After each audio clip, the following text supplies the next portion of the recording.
इसमें काफ़ी समय हो गया और काफ़ी संघर्षशील आपका जीवन रहा है। आपसे एक बात और जानना चाहता हूँ कि अभी तक आपके मंगरौली क्षेत्र में क्या-क्या विकास हुए हैं जो विधायक रह चुके हैं?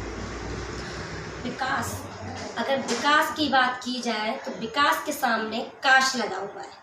काश अगर वो विकास कर देते तो शायद ये परिस्थितियां हमें देखने को नहीं मिलती और ना ही हमें इतनी ज़रूरत पड़ती और ना उन्हें दूसरी पार्टी में जाने की ज़रूरत पड़ती अगर वो विकास कर जाते तो। आप देखेंगे तो मल्हारगढ़ में भी अभी वही स्थिति है जो पहले थी। आज आप गाँव में जाओगे तो चौपालों में आज भी व्यक्ति वहीं ताश खेलते मिलते हैं जो पहले थी। बहुत सारे गाँवों में आज भी सड़कें ऐसी हैं जो पहली बनी हुई थी, जैसे पत्थर की पटली बनी हुई है, अभी तक उनमें निर्माण नहीं हुआ है।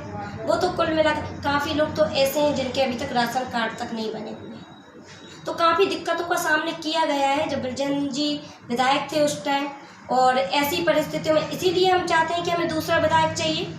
बहुत सारे लोग ये भी कहते हैं कि हमें क्षेत्रीय विधायक चाहिए, बाहरी विधायक नहीं चाहिए। तो मैं एक बात कहना चाहती हूँ सबसे, जब आप क्षेत्रीय विधायक की बात करते हैं तो क्षेत्रीय विधायक तो बृजेंद्र जी भी थे, लेकिन उन्होंने तो काम करना तो बहुत दूर की बात है, वह तो पार्टी छोड़ के तक चले गए। फिर आप क्षेत्रीय विधायक की क्यों आश करते हो? इससे तो कालू खेड़ा जी अच्छे थे, बाहर से आके उन्होंने काम तो किया कम से कम, आज उनकी कोई बुराई तो नहीं करता। तो इससे बेहतर है तो बाहरी और क्षेत्रीय की बात ना ही की जाए तो ज़्यादा अच्छा है। हमें पढ़ा लिखा और ऐसा विधायक चाहिए जो हमारी मंगरौली विधानसभा का विकास कर पाए।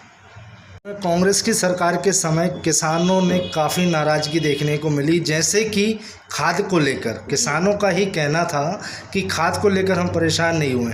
अगर सरकारें बदलती रहती हैं और आप विधायक बनी रहती हैं तो भी क्या खाद की या कोई भी अन्य चीज़ की सामग्री कमी महसूस करा पाएंगी या फिर उनकी पूर्ति करती रहेंगी जनता की? मैं उनकी पूर्ति बिल्कुल करती रहूँगी। कारण ये है कि हम जब विधायक बन जाते हैं तो हम जनता के लिए बनते हैं, ठीक है। जब हम जनता के लिए बनते हैं तो हमारा पहला काम जो होता है वो जनता के प्रति होता है, ना कि किसी पार्टी के लिए।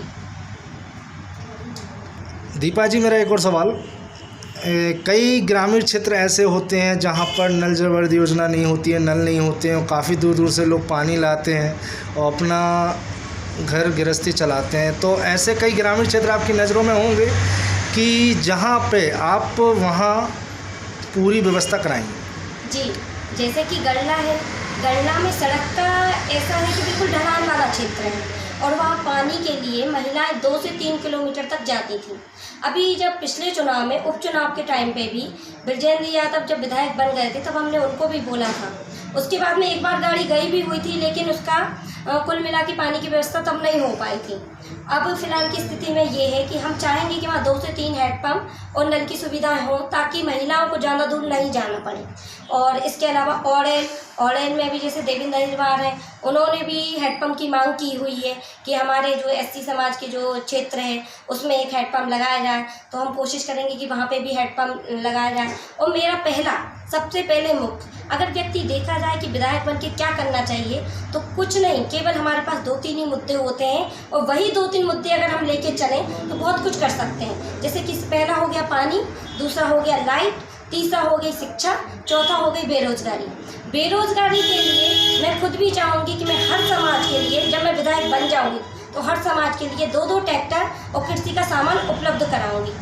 उससे क्या होगा, दिक्कत नहीं होगी। उससे हम जो जैसे ट्रैक्टर रखा तो 2 ट्रैक्टरों पे हम 2 ड्राइवर रखेंगे, जिन पे 2 ड्राइवरों को बेरोजगारी से तो मुक्ति मिल ही जाएगी। इसके अलावा भी जो लोग ज़्यादा गरीब हैं, जो कृषि का सामान नहीं खरीद सकते, उनके लिए फ़ायदा हो जाएगा। जब हम विधायक बनने के बाद में जब कृषि का टाइम आएगा, खेती का टाइम आएगा, तो उस टाइम हम सीधी सी बात है, डीजल पेट्रोल आपका और सामान हमारा है, तो वो सही टाइम पर उनकी खेती हो जाएगी।